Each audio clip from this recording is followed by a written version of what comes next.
Milestone tragedy. কণ্ঠ কলমে আমি রত্না।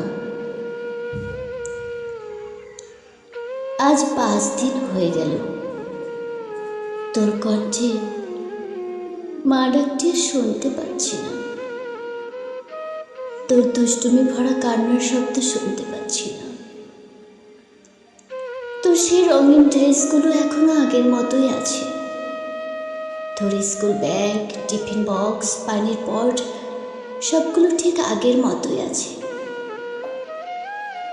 কিন্তু সেই তুই আর নেই। তুই আর নেই আমার ছোট্ট পুতুল সোনা। দেয়ালে টানানো তোর সেই ফুটফুটে সুন্দর ছবিটা অবাক দৃষ্টিতে আমার দিকে তাকিয়ে কে যেন বলছে, তুই আমার উপর অভিমান করেছিস? তুই আমার উপর রাগ করে আছিস এখনো? এত রাখছি কিন্তু মুখ খুলে একটি বার আমার কথা শুনছিস না, আমার সাথে কথাও বলছিস না। আগে আমি রাগ করলে তুই আমায় কত আদর করতিস, নিজে মা হয়ে আমাকে মেয়ের আসনে বসে শাসন করতিস। কিন্তু দেখ, আজ 5 দিন হলো আমি তোকে এত ডাকছি, তুই কোনো সাড়া দিচ্ছিস না। একটু কথা বল মা। আজ 5টা দিন হলো আমি পাগলের মতো দাঁড়ে দাঁড়ে ছুটে চলছি। কখনো স্কুল, কখনো হাসপাতাল, সিএমএস, এমনকি হাসপাতালের প্রতিটা বেড, কেবিনের সব জায়গায় আমি তোকে তন্ন তন্ন করে খুঁজে চলছি। কিন্তু কোথাও তোর দেখা পেলাম না।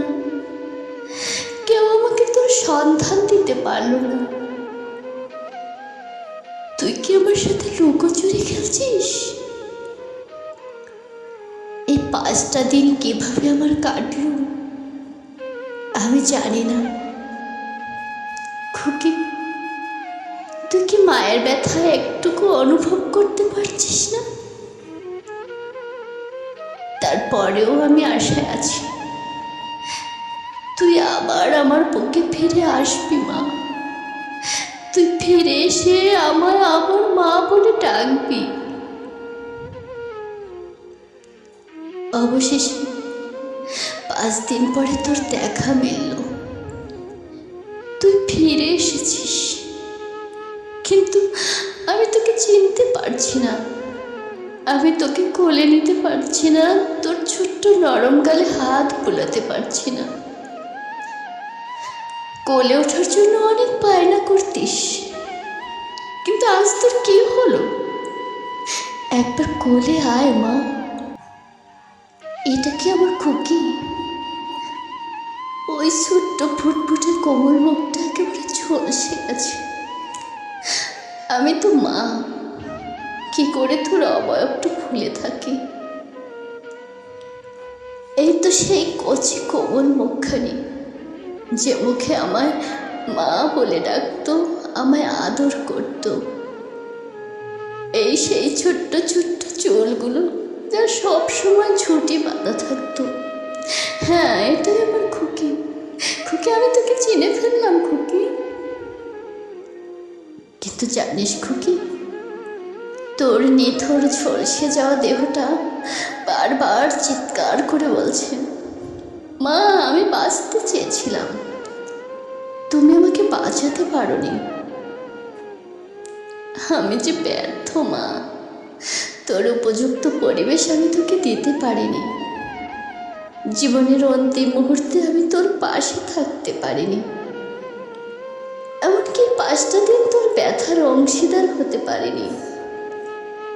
অবশেষে আমার সাথে অভিমান করে তুই চলে গেলি মা। তোর প্রতিটা জিনিস আমাকে বারবার আঘাত করছে। সব কিছুই ঠিক আগের মতো আছে, কিন্তু আমার সেই খুকিটা আর নেই। আবার নতুন করে ওই স্কুল সৌন্দর্যে ভরে উঠবে। নতুন ক্লাসের দেয়ালে নানা রঙের আলপনা আঁকা হবে। নতুন নতুন চেয়ারগুলোতে নতুন মুখের পদচারণা ঘটবে। নতুন ভবনে নতুনের পদচারণায় মুখরিত হবে চারিদিক। কিন্তু আমি যে তোকে হারালাম, তুই কি আর কখনো ফিরে আসবি? তুই কি আবার নতুন করে আমায় মা বলে ডাকবি? আমার খুকি, না জানি তুই কত কষ্ট করেছিস সেই 5 দিনে, কিন্তু আমি মা হয়ে চোখের সামনে তোকে একবারের জন্য দেখতে পারিনি। তোর যন্ত্রণায় পোড়া দগ্ধ গায়ে আমি হাত বুলাতে পারিনি। তোর বুকটা যখন জ্বলে যাচ্ছিল তখন আমি এতটুকু পানি পর্যন্ত দিতে পারিনি। তুই আমায় ক্ষমা করে দিস, আমায় ক্ষমা করে দিস মা। খুকি, আমার চোখ দুটো আজ পাথর হয়ে গেছে। সেখান থেকে এখন আর অশ্রু ঝরে না। আমি বুক ফেটে চিৎকার করে কাউকে বোঝাতে পারি না আমার কোথায় যন্ত্রণা হচ্ছে। কাউকে বলতে পারি না যে আমার হৃদয়ের পাঁজরটা সেদিন ছিঁড়ে গেছে। পৃথিবীর সব কিছুই আমার আগের মতো হয়ে যাবে। মিছিল, মিটিং, আন্দোলন, বিক্ষোভ, ফেসবুকে লেখালেখি সব কিছুই একদিন থেমে যাবে। কিন্তু যে মা তার সন্তান হারালো, যে সন্তান পিতামাতা হারালো, যে শিক্ষার্থীরা শিক্ষক হারালো, সেই হৃদয়ের ক্ষত কখনো শুকাবে না। এই ঘটনাগুলো একদিন ইতিহাস হয়ে যাবে। পরবর্তী প্রজন্ম ইতিহাসের পাতায় পড়ে পড়ে গা শিউরে উঠবে। দুফোঁটা চোখের জল গড়িয়ে পড়বে বইয়ের পাতায়।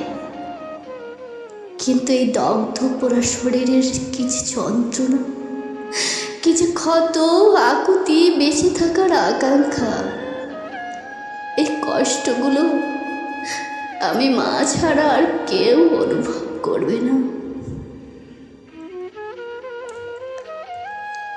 আমি হয়তো পৃথিবীতে আর বেশি দিন থাকতে পারবো না তোকে ছাড়া। তুই অপেক্ষা কর, আমি চলে আসছি তোর কাছে। যতদিন না তোর কাছে গিয়ে হাত জোর করে ক্ষমা চাইতে পারি, তার আগ পর্যন্ত আমি ক্ষমা চাইছি তোর কাছে। তুই আমায় ক্ষমা করিস মা। যেখানে থাকিস ভালো থাকিস, ফুল হয়ে ফুটে থাকিস আমার চোখের সামনে। আমি প্রতিদিন তোকে এক নজর দেখে আসবো, আর এই মাইলস্টোনের পোড়া দগ্ধ স্মৃতিকে ভুলে থাকার চেষ্টা করব। ধন্যবাদ সবাইকে।